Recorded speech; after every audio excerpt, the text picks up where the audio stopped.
Stacy Clark, CEO of Circus Talk, and welcome to this edition of Pro Talk, which we have entitled The Growing Market and Job Opportunities in the Middle East.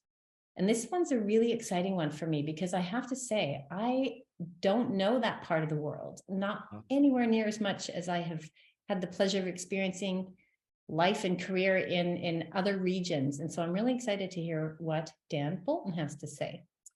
Dan is an artistic director and creative producer who specializes in talent management and live entertainment production and lots of other stuff, which I'm going to let him describe.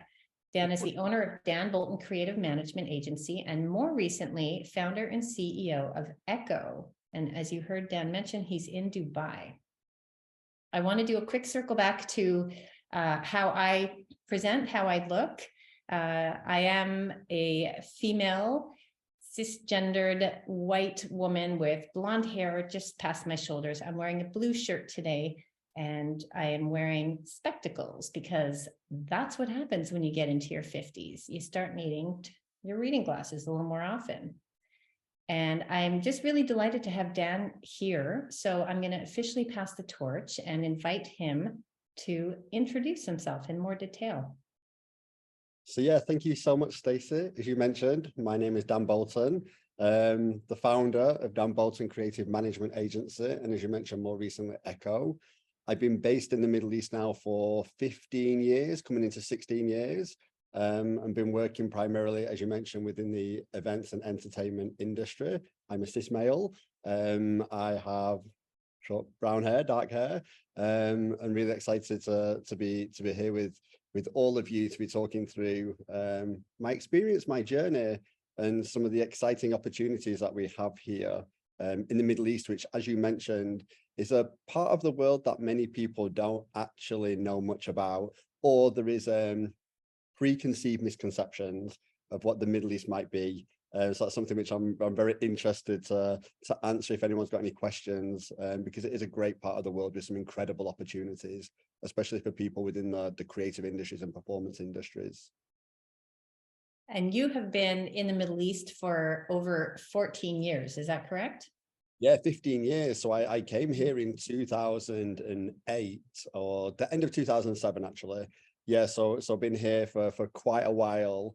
So it's been home for a very long time, and where I consider home as well. I'm very, very fortunate to have been able to build a number of businesses which have really helped drive the entertainment and the events industry here in the region. Because when I arrived in 2007, the industry was very, very small. There was no real talent agencies. There was no kind of big shows and performances. There wasn't even venues and infrastructure.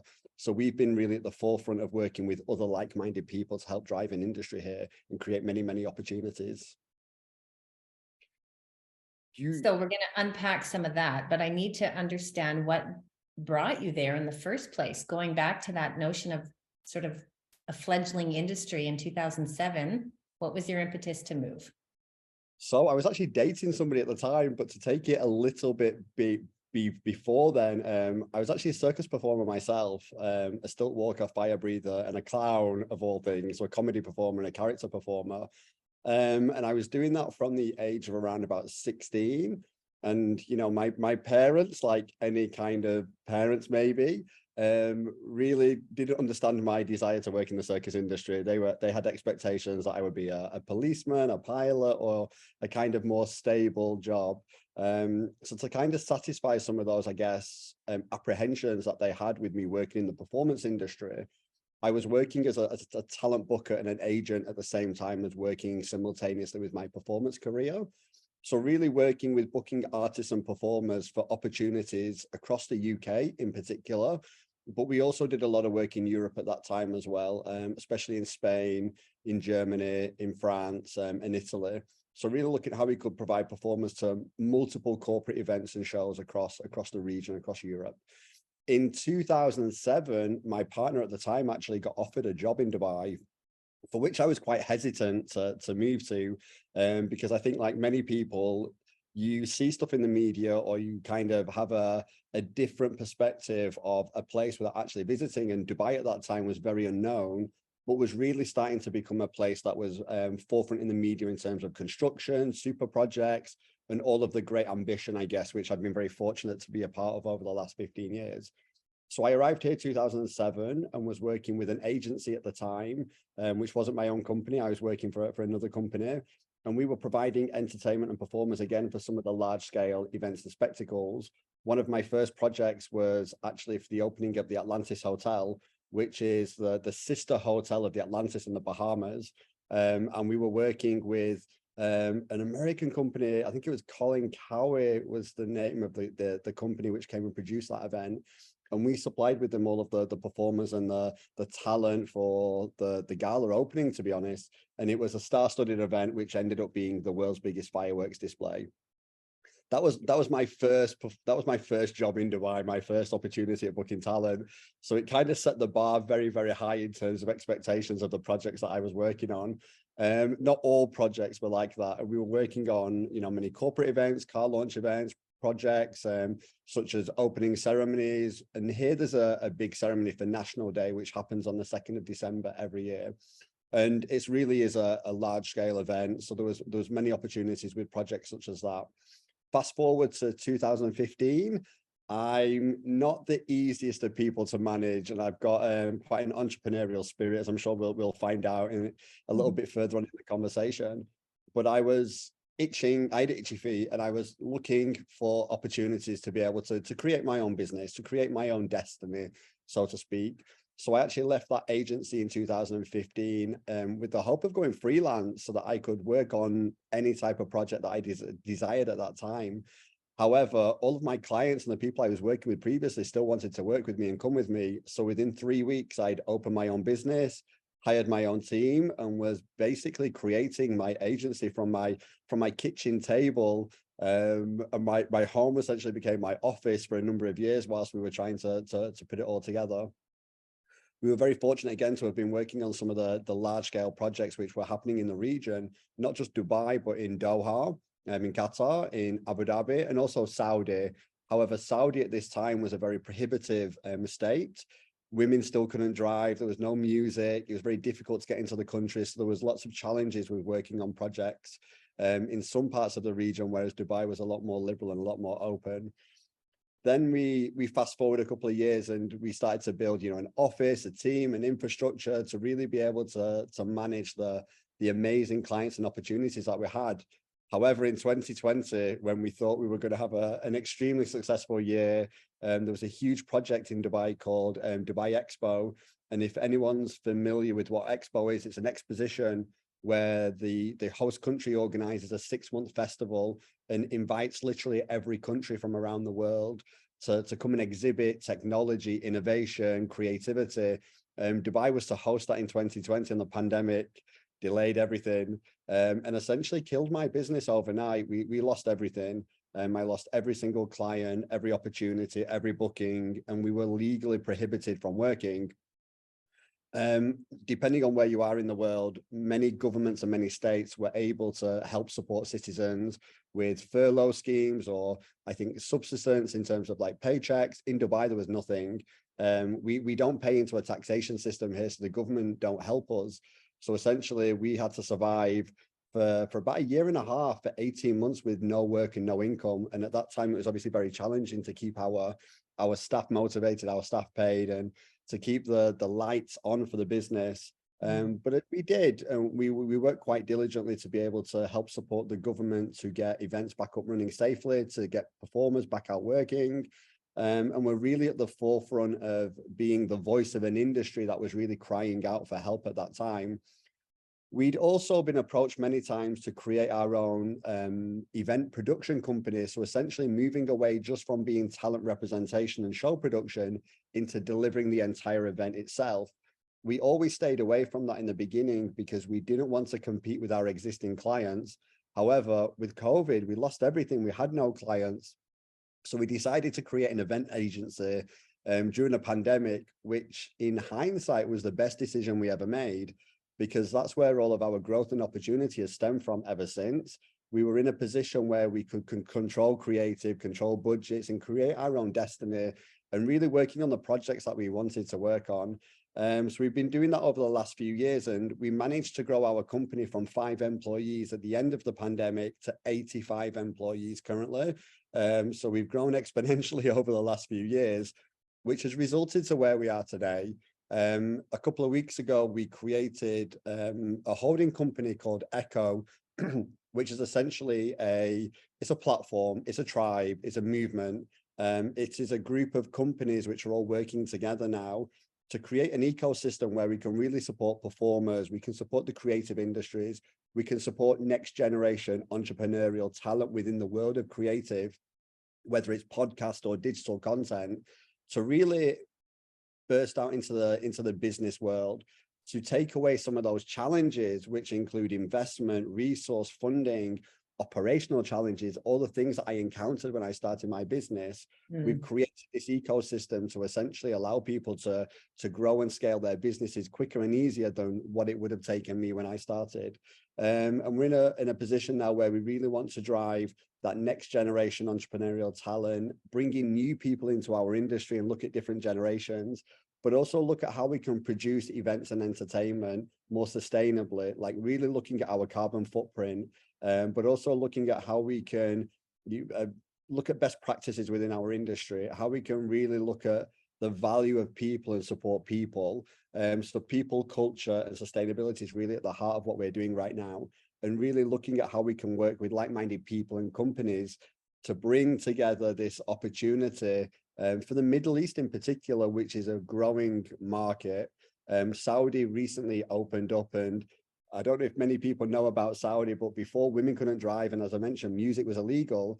However, now it's hosting some of the biggest events in the world. It's completely turned around where it's open for tourism.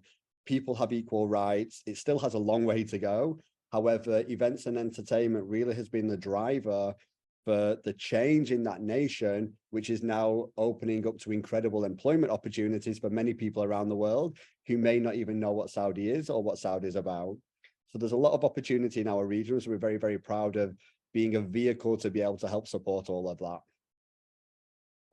That is an extraordinary trajectory, and props for the tenacity of getting through a period that arguably could have been the end of the sentence had you not rallied back. So that's pretty extraordinary. On that note, there was many times when I thought it was the end. You know, there was days when we couldn't pay the bills, or even on a personal level, the exhaustion, the anxiety, the stress, it paid a heavy price and a heavy toll, for which I'm actually still paying now, and having to go back and, you know, really look at that trauma and look at how we can fix and resolve some of those issues. Okay, there's some stuff to unpack here, because what I'm loving, and we're seeing in the chat actually a message of the thank you for this, like for the concept, and then the platform execution, the construct that you're creating. Yeah. I'd like to get into some brass tacks about how. So yeah. I'm on the outside. Any one of us as listeners, aspiring creators, artists, whatever role we play in this big ecosystem. What next? How do we step into that space that you are creating? So I think, I mean, many people on here maybe are from the world of performance. One of our key businesses that I mentioned from the beginning is a Dan Bolton creative management agency. And with the clients and the projects that we're working on, which is everything from, you know, governmental events and festivals in Saudi through to corporate events here in Dubai, the region is really booming, and I think in many ways led the world in terms of that resurgence after the pandemic. We're always looking for performers. We're always looking for creators and creative people to collaborate with, to come and join our projects, whether it be a 1 or 2 day festival to a 6-month residency. So we're always looking for talent. So I think that's probably one of the easier ways to help join our ecosystem and our movement on the kind of that on the onset. But on a much deeper level, you know, we're always looking to people which have entrepreneurial spirit, that want to look at creating a business, creating an opportunity, or doing something different, doing something better. And we're really trying to put ourselves into a position where we can help people make their dreams come true, but do that in a tangible way that actually leaves a legacy and an impact and can really make the world a better place. We've all been through something which was incredibly challenging. And I think we all agree that we don't want to go back there. But also, the world's got many challenges still ahead, whether it's from climate change or from inequality. So there's many things that all of us can do to work together to help drive that. So I'm very keen to have conversation and dialogue with like-minded people that would like to leave impact and leave legacy. I hope that answered the question. It does. I mean, it pulls out a whole bunch of others, of course, but that's the whole point of this conversation. And they're not all going to come from me. So just a quick reminder for those of you listening, do all of us a favor. And for the people who listen later, please start to ready those questions for Dan, because before too long, we want to hear from you. For sure. I would like to go back to what you described out of the gate as some of the misconceptions, perhaps, or preconceived notions that we may carry, possibly from media-informed sources, or possibly just ignorance, or just simply not being up to date and not knowing from the inside out. What can you speak to about the culture in the Middle East? So first of all, the culture in the Middle East is extremely open-minded and tolerant. However, the caveat to that is it has a long way to go. I think the interesting thing that we have to think about is where I'm from, the UAE in particular, it's only 52 years old. It's still a very early and very young nation in many ways. And I think if you look at the history of the region, it was created from the desert, and it was created from tribes that used to live in the desert, literally. And over the last, 10, 20 years, they've become these booming cities, which are actually international hubs now, which are home to, in Dubai in particular, over 200 different nationalities. So the country has transformed kind of, beyond belief, and it's completely unrecognizable from what it was only a few decades ago. I'm a homosexual male who lives in, a country where homosexuality is technically illegal. However, I've never had any issues in being open and honest about who I am and who I am as a person. However, I'm also very respectful to the local culture here, which is more conservative. So things like public displays of affection, things like talking out against the government, things like, protesting on the streets, for example, are not acceptable here. And you really have to be careful about how you abide by the laws and the culture of the country. But that doesn't prohibit me from being who I am, or for me exercising, my relationships, or my business and everything else. It just has to be done with the caveat of just being respectful and mindful of the people which are around you, which are from multiple different countries around the world. It's incredibly safe, honestly. When you look at the Middle East, I think the biggest cliche is that it's a very dangerous, war-torn place full of terrorists, if I can be completely honest. However, that is definitely not the case in Dubai and the UAE in particular. I've never locked my front door of my apartment in the 15 years that I've lived in this country. There's a massive amount of respect for people and property, and for abiding by the law. Maybe some of that does come from fear, but it does come from respect, and respect from the fact that we're all here to live in a more tolerant, harmonious world. Also as well, I think I was about to say something, I can't remember what it was, but yeah, so literally we've never had any issues at all in the entire time and time that I've been here. And you often hear things like, you can't drink in the Middle East, or women have to cover up, and all of these different things. Yes, women have to cover up, but so do men. It has to be, conservative in terms of, if I go to a shopping mall, I'm not going to wear a bikini. However, I can go to the beach and I can be in my swim gear. So it is very open and tolerant that way. And, we can drink, and we can socialize, and we can live a normal life like many people or many places around the rest of the world. The good thing about here is that it has incredible opportunities. And why I'm so excited and why I'm so passionate about being here is the events and entertainment industries in particular are really pivotal to that societal change and creating more tolerance and more openness.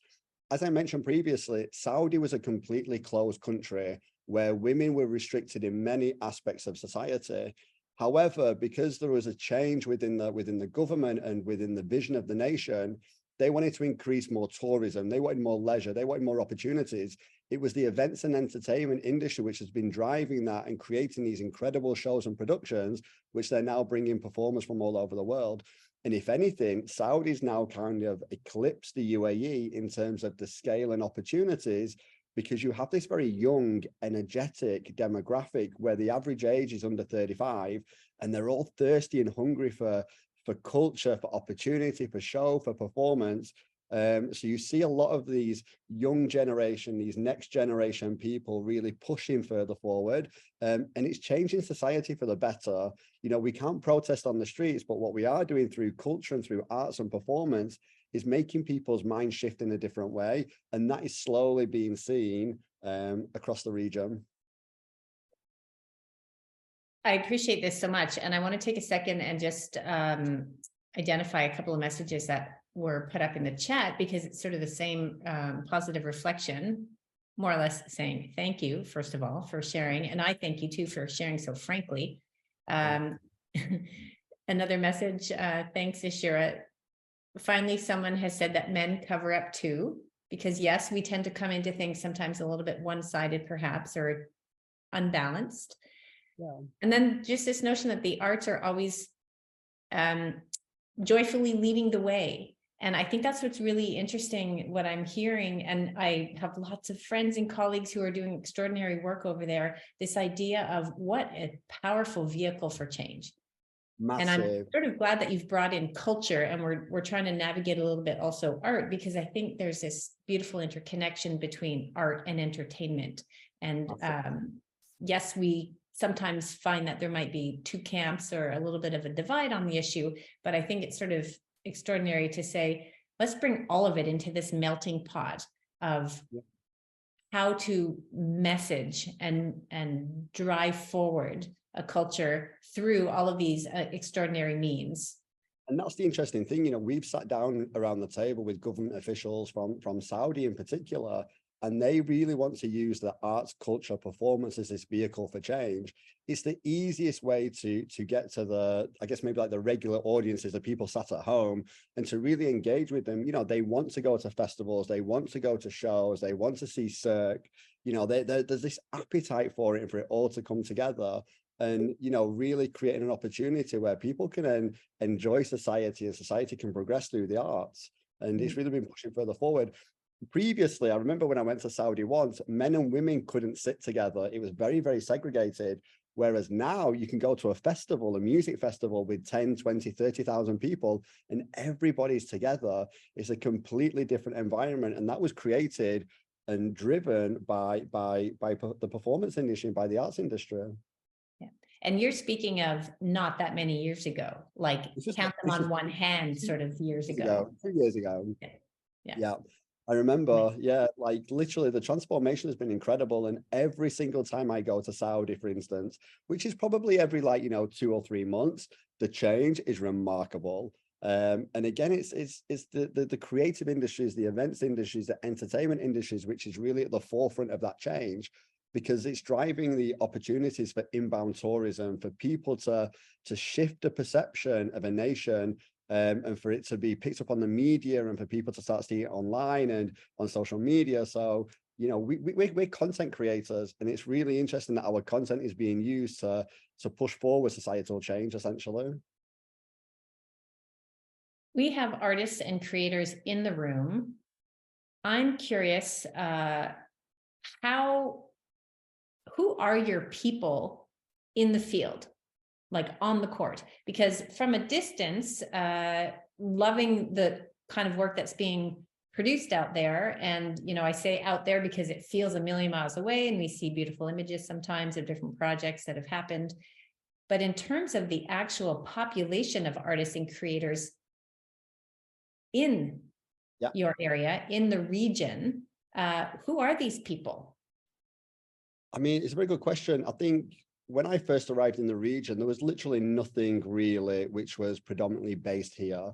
There was many people. I think it was like kind of, we imported everything. So it was always bringing performers in from Europe, bringing in people from the US or other parts of the world. There wasn't really the performance or the creative ecosystem in country. However, people like Franco Dragon, for example, they created La Pearl, and we've now got infrastructure with the Coca-Cola Arena, and Cirque du Soleil has been here many times, and we hosted Expo. Expo had over, I think it was around about 200 daily shows and productions every single day for 6 months. So they were obviously bringing in lots of people, but that infrastructure, those people have stayed, and the venues have stayed, the performers are staying, and people are creating home here. And now what you'll see is like people like ourselves and other agencies, we're really building a locally based sustainable ecosystem of people which want to be based in the region, because it's so accessible to different parts of the world. Plus, as well, we have a fairly decent quality of life in terms of the weather and the safety and everything else that we mentioned. When you go to places like Saudi doesn't have anything right now. So, we're bringing lots of people from Dubai and from the UAE into Saudi, but hopefully replicating that same thing. I think where I'd like to see things moving forward is, how we can create education opportunities, performance schools, performance academies, even discussions like this, but having them based in the region, not necessarily relying on people overseas to really drive that. I don't think we're there right now. We're building the infrastructure and we're building the foundations. And I think at some point in the not too distant future, we'll really start to cultivate homegrown talent, homegrown performance artists, which call Dubai home, but are from international countries all over the world. Beautiful. And one would hope that moving forward with the infrastructure, with some focus on legacy, that over time that would include the locals, those who are not what we would consider expats who've relocated and set up shop, but hopefully something that might even permeate into the home culture. Yeah, it's really interesting actually, and it's interesting the two different countries or the countries within the region. The UAE in particular, where I'm living right now, it has a very small a very small local population, which are Emirati compared to internationals. I think the Emirati population make up around about 10% of the total population, which means like 90% is international expats which are residing in the country. Culturally, they don't understand the performance industry. It's not something which culturally they would be promoted to enter within their family unit. It's often, governmental jobs, it's, military, police, fire, the airport, whichever. It's normally those kind of more government sector employment opportunities that local Emiratis are pushed into entering. However, we're seeing a massive generational shift, and I mean massive. And you can see that through the growth of the country. Every single generation has a different mindset and a different outlook on life.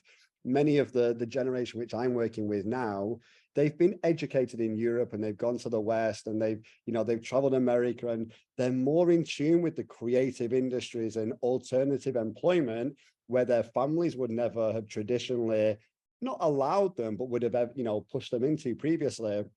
So I've got some incredible people that we're working with right now, and they're the first of many, and we're kind of scratching the surface. But, incredible musicians, incredible composers, incredible dancers, which are all actually Emirati. And it's now starting to become more acceptable within culture and within the society for a career in the performance arts, which is not just seen as a hobby, but a tangible career that people can then go and progress and do great things and great opportunities with. And the shift and the change is very, very, very quick. That shift and change is actually quicker in Saudi, where it's the reverse. 90% of the population are Saudis and 10% of the population are expats. So you've got this very young, energetic, underserved population, which are hungry for a world of, employment in music, in culture, in arts and performance and dance. And it's really starting to bubble and start to come to the surface. I think what needs to happen, or where, there could be great opportunities for people in the future, is how do we raise the standard? How do we really get these performers up to these international levels and create the opportunities and the jobs and the employment and the training, so that potentially, we could have an Emirati performing in, a next Cirque du Soleil show or whatever, traveling the world. So there's lots of things we can definitely do. There's things we can do more of, but it's really starting to move, and hopefully, sometime in the not too distant future, we'll see some great improvement. This is so promising. It So is. exciting to be on the front edge of it. Dan, we have a couple of really interesting questions, and I'm going to go ahead and put Judy on the spot because yours is a great one, and it's really a perfect moment for everyone to flick their cameras on if you so desire, because I'd like to hear from you. Dan wants to hear from you. So why don't we bring Judy forward with or without camera, my dear, and you can just ask what you asked in the chat, and that will kickstart us. If you do have a question, by the way, please tap that little Zoom hand so that we can make sure everybody gets a chance. Hi. Hi, Judy.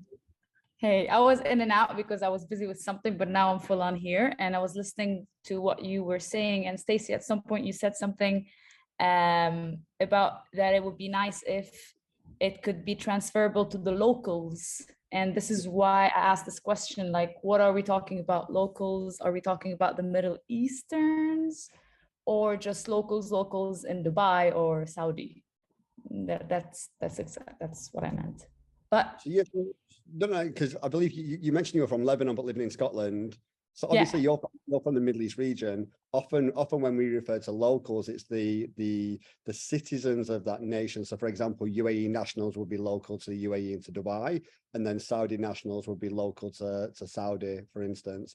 And we've got a massive Lebanese and wider GCC or Levant population, and Levant is the other Arabic countries which are within the Middle East region, also North Africa as well. You know, we've got some incredible performers which come from Morocco and Tunisia, for example, which all make incredible acrobats. So they all live here. Unfortunately, they're not termed as local, but the idea is that moving further forward, there'll be no differentiation between anybody. We're all local to Dubai. The challenge is that, you know, even after 15 years, I can't get permanent residency or I can't get citizenship. So I'm always classed as an international. I'm always not classed as a local. But hopefully there is, you know, changes in the laws and changes in terms of how people are allowed to live here for longer and allowed to establish a life here. So maybe one day we'll all be locals and it won't be locals versus internationals. I hope that helps answer the question. yes, it does. And even what you said before also answered my question. Thank you, Dan. Also, Lebanon's a great place. I was there a couple of weeks ago. I love Beirut. Yay, me too. All right, Jesse, you're up.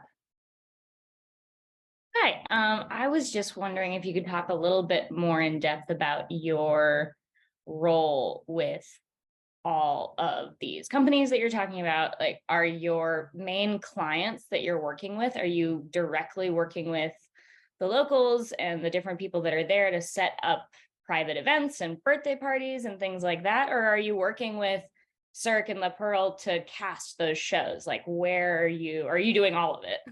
No, not all of it. So we don't work with Cirque and La Pearl, for example, to cast their shows because they've got their own casting agents and, you know, they've got a massive network. However, what we do is we piggyback on the back of that. And if there's people in town which, you know, maybe are out of contract or no longer working with Cirque and La Pearl in particular, we worked with a lot of performers that no longer work with La Pearl.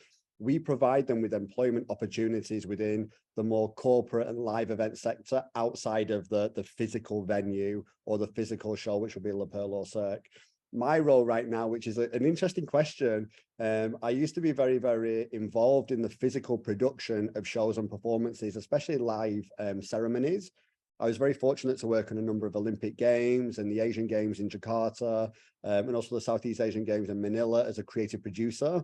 My role now is CEO of a group of companies. So really looking at how we can build those collaborations, how we can build the foundation and set the vision of what we want to achieve moving further forward.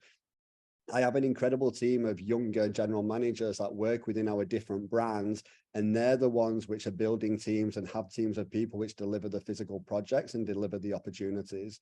So my role is shifting more into this kind of governance role across all of these incredible projects, incredible companies where the teams are actually physically delivering the projects. I hope that answered the question. Was there anything that I missed? No, I guess it just sort of leads me to another question, if that's okay, which is, and it sort of has to do with the last question too, is it difficult to get performers in terms of navigating visas and all of that? And does that, like, piggybacking on those other performers and those other contracts, is that easier because they already have their work visa? That's a really good question. It's a catch-22. It's easier to piggyback on the people which are based here, or at least in region, purely because everything in the Middle East is last minute. We don't really have the lead time to plan anything here, because we could literally get a call and says, next week we need a show. And it's like, okay, well, how do you scramble people from all over the world to make that happen? Which means that you have to use resources in country, because we've just got to turn it around quite quickly. However, if we're working with international performers, it's very easy to get visas for the region now, especially the UAE. We were working quite closely with the government at the time, and there's multiple options. You know, we as a company can bring people in and we can give them a temporary work permit, so that you can work here legally, you do a project, you leave. The other opportunity for people is if you want to stay in the country on a longer term, you know, kind of like on a freelance capacity where you can pick and choose the people which you work with. The government have introduced creative freelance visas, which are more cost effective, more easier to attain, which means that you don't have to have the rules and regulations they had previously, which was that you needed to set up a business, you needed a license, you needed a premise, you needed an office. All of these things have been removed so that it's easier for nomadic, you know, the nomadic industry, or that work from home kind of, you know, culture which we're building. It's very easy now to do that in Dubai. So anybody essentially from anywhere around the world can come quite easily, attain a visa, and live and work here legally. The caveat to that is there's one or two nationalities which still remain problematic, but primarily most countries don't have an issue in coming and working in the UAE. Yeah, super helpful. Take away the barriers.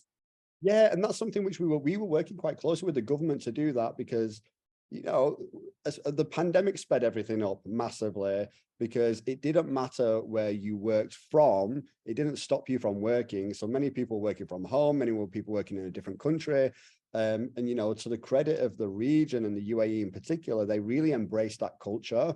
So they removed all of those kind of prehistoric bureaucratic barriers that were very expensive, especially for people in the creative industries where you're jumping from job to job. You don't have that stability. You can't afford these crazy fees for licenses. So they've removed all of that now, because they want to attract creative talent from all different creative fields to come and live in the UAE and to set up home here and really build that kind of creative knowledge-based economy. Judy, bring it. Hi again. What would you advise artists who want to apply to have job opportunities there with you, per se? Because I know you from like 3 years ago, I think 4 years ago, I applied. I saw, I don't know, but like this is really old, and maybe I wasn't at the level, and obviously I'm Lebanese, so like yeah, we don't have circus schools and all that. Long story short, what would you advise? Like, what do you look for in an artist? Like, is it, I mean, obviously skills, but is there any lead that would like give artists a chance to get work? Yeah, for sure. I think some of the, I mean, we work in a world where, you know, we're constantly seeing content, we're constantly being bombarded with, you know, performance and skills. And, you know, especially within the circus industry, you know, at one point, it was kind of almost oversaturated, where there was almost like so many artists and not enough jobs. I think one of the key things is look at how you can really differentiate yourself from others, you know, whether that's through your skill, through your costume, through your show, through your choreography, through the innovation. The Middle East in particular is always looking for something different. It really has this kind of ego that it wants to see the best in the world. It wants something fresh. It wants something that nowhere else has ever had. So I guess, you know, to kind of answer the question, it's always look at how you can be innovative, how you can really capture someone's attention, because let's face it, none of us have attention anymore because we're always being bombarded with things. How you can capture that attention with your act, with your skill, with your performance, or with your, you know, the whole package. And then that would then obviously be an exciting opportunity for how we could get you onto jobs and opportunities sometime in the future. Also persistence, I'm going to say, is one of them. From my aspect in particular, you know, we had a very small team, we started to grow. We get bombarded with, you know, opportunities from artists that want to come and work with us, and also, you know, clients which have some very high expectations and high demands, which diverts our attention away from actually engaging with performers. So if, you know, if calls don't get answered or emails don't get answered, then be persistent. Really, you know, really follow up and make sure that you grab our attention so that we can have those conversations. Well, you replied to me, by the way, just saying. Okay, man. I wasn't too You sure guys though, are very nice. okay, good, because I was sat here thinking, I was like, I need to make sure we replied. No, but you know, it's all about engagement, and the reality is the industry here in the UAE, and probably when we spoke like 3 years ago, was relatively small. However, now it's actually booming into something. It's not quite there yet, but it is really growing into something. So anybody we've had a conversation with previously or would want a conversation now, you know, now's the time to start having them, because we are really, you know, my company in particular, but there's many more like me. It's not just ours. There's, you know, probably 10 other companies similar. They're all looking for performers that can really look at, you know, the opportunities which are available, whether it's from corporate events or residencies or the shows which are being created within the region, within the country. You know, we've got theme parks being open. Saudi, for example, again, Saudi, it's, you know, it's creating some of the world's biggest theme parks. I went to a place called Boulevard, Riyadh Boulevard, which is a temporary theme park. It was only open for 6 months, and it was better than Six Flags. It was insane. And they had shows and performances on every street, every stage. And they were bringing people in from overseas. So yeah, so working with locally based agencies that can find opportunity in place, and, you know, just send your details to as many people as possible, and, you know, start to build those relationships and call people and keep calling and keep emailing. Thank you, Dan. You're welcome. Thank you. Amazing. Professional level persistence, I would interject. Yes to the same persistence and tenacity that Dan and his company showed, with that ultimate professionalism of being mindful of exactly what you said. You're being pulled in a lot of different directions by a lot of demanding clients potentially. And the very best way for this to move forward is if we all come together and work for the greater good. I'm going to take a quick sidebar because Lisa Lewis typed out a question for us. So I'm going to go ahead and read that in the chat. And thanks, Lisa. She says, I love what you are doing. I work in the space of inclusion, diversity, and access in circus. I have a distant knowledge of some wonderful efforts over there. Could you speak to the reality of the situation there, the appetite for it professionally, as an example? Yeah, from a professional point of view, I think there's many businesses, myself included, but many companies which are really looking at diversity and inclusion as a key value for how we move further forward. And that's one of the reasons why we created Echo. Yeah. Again, as I mentioned previously, you know, I'm a homosexual. I'm very grateful for the opportunity that I've got over 18 different nationalities that work in my company. I've got many women that are leaders. We've just employed our first person within our company who has a disability. It's an artist, an incredible artist, which is one of our 2D designers.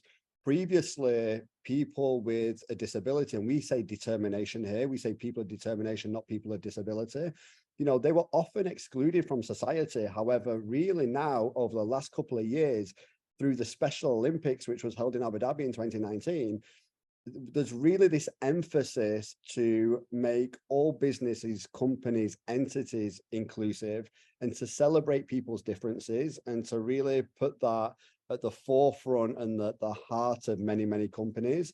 And that's something which we're doing, and we're doing it quite aggressively. And we're very proud to be doing that. So yeah, there's a big appetite for it. Is it perfect? Not at all.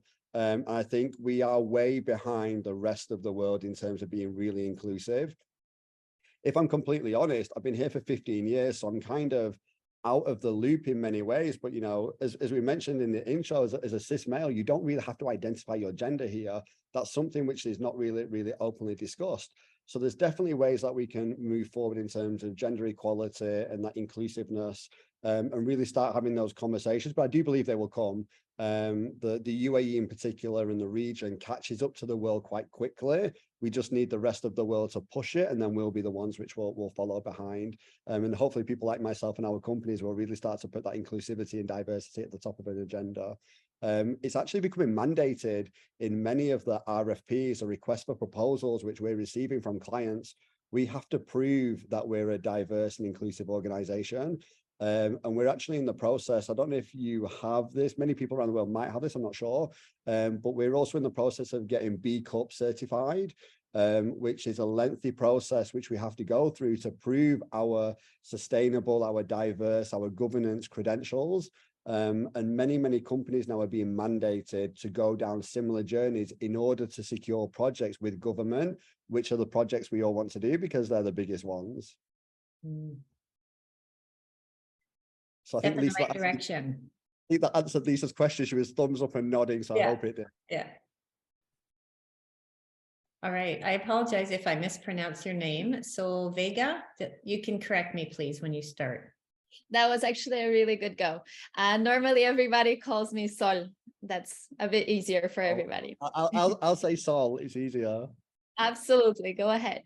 So first of all, thank you so much for sharing. This is really interesting, as this market is kind of, as we know, is booming and growing. So Jessica actually asked one of the questions that I already had about the visas, because I feel like there has been a big shift. For example, with the US, a lot of the companies are now asking only for the US base.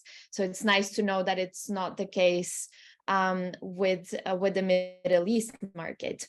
I'm going to say just on that note, we're the complete opposite. The region relies on international talent, and as the cities and as the opportunities grow, we need more people. So they've actually made those barriers a lot easier, not harder, in order for creative people and entrepreneurial people. That's a key one, that they're really looking for people which want to be entrepreneurial and do great things, and especially in the creative industries, they've made it easier, not harder. Absolutely. So I have another question for you then, because as we know, kind of each country and each market has their own preferences, let's say, to the artists. And in Middle East, what is the tended preference in terms of a specialist versus a generalist? Oh, that's a good question. I think it really depends on the project. Someone who's a bit more general in terms of the different type of skills that they have, would probably have more work opportunities because they're a bit more versatile. There's more opportunities across different projects, because really right here now, it's very hard to be quite specific in certain skills because it just generally doesn't have the volume of work that might be available to keep someone sustained. So I know, many people which say, for example, have been, my friends that worked at La Pearl, they were very specific in terms of certain skill sets, but then diversified in terms of getting opportunities elsewhere. So yeah, so there's still a lot of work to do. So I think the kind of more generalist is the preferred option. However, there are shows as performances as opportunities where they are looking for people with certain skill sets that are really focused and dedicated to those. They're just few and far between. And it might limit the more commercial opportunities, I guess, rather than the specific artistic or show production opportunities. Excellent. Thank you so much. Always. So I'm going to do a very short administrative break because we have just about 5 minutes left, which is ample time for at least one more question. I also see that we had somebody just joining us. Hi, Julian. And I'm going to be very frank about this. We do run into time zone issues sometimes. So if, Julian, by chance you are logging in for what you think is a webinar that's about to start, and in fact, we're about to finish, this is available in recorded form to view afterwards. So stick with us for the next 5, but you'll get to watch all of it and learn an awful lot because this has been amazing so far. Well, thank you. The other thing I'm going to ask of all of you, because this is, as I said from the beginning, for not just me, but clearly for a lot of us here in the room and for our viewers after the fact, there's a lot of new information coming at us. And the goal was to really unveil a lot of this and share and understand it from the insider's perspective. So we're grateful to Dan for that. I would invite anyone who wants to email me afterwards to please share your takeaways from this webinar. And this is a very blatant request for testimonial like feedback, I know it would serve Dan, because anytime we partake in any of these kinds of things, it's really helpful to hear what mattered to you and what was meaningful for you. And it certainly helps Circus Talk, because we want to keep doing this for you. So if you are up for it, please send me an email. And yes, you totally can have my email. I'm going to ask Em to put that in the chat. It's very basic. You can reach me at my Circus Talk email. So that's my little administrative interruption. With that, does anybody have what might be our final question for Dan? Surely there's something. Oh, I saw a hesitancy. Go, Cynthia. Yes. Cynthia's like halfway there. I think, yeah. Well, I don't even know if it's a question, just my heart is bursting. This is so exciting. I am a ballet dancer, and I run a dance school and company in New York for the last 10 years, and I'm pivoting now. I'm working on a festival in Turkey later in the summer, and the idea of things developing in the Middle East has been an idea that's been, I guess, kind of haunting me for the last, I don't know, 20 years. I've been talking about it for so long. And it's just so exciting. Like, you know, I don't know, like, this is how ballet came into being, right? In Imperial Russia, they imported all of the talent, and then it congealed and became this thing that could be given back to the rest of the world. And now with technology developing and circus, it's so exciting. I think circus is the most exciting performing art right now, even though I come from classical ballet. Anyway, so sorry, I'll make it quick in case somebody has a real question, but I'm just like, wow, this is thrilling and made my whole day. So thank you. Oh, thank you. That's a massive testimonial. So thank you. I'm glad we did that. Yeah. Well, it was very nice to meet you. You too.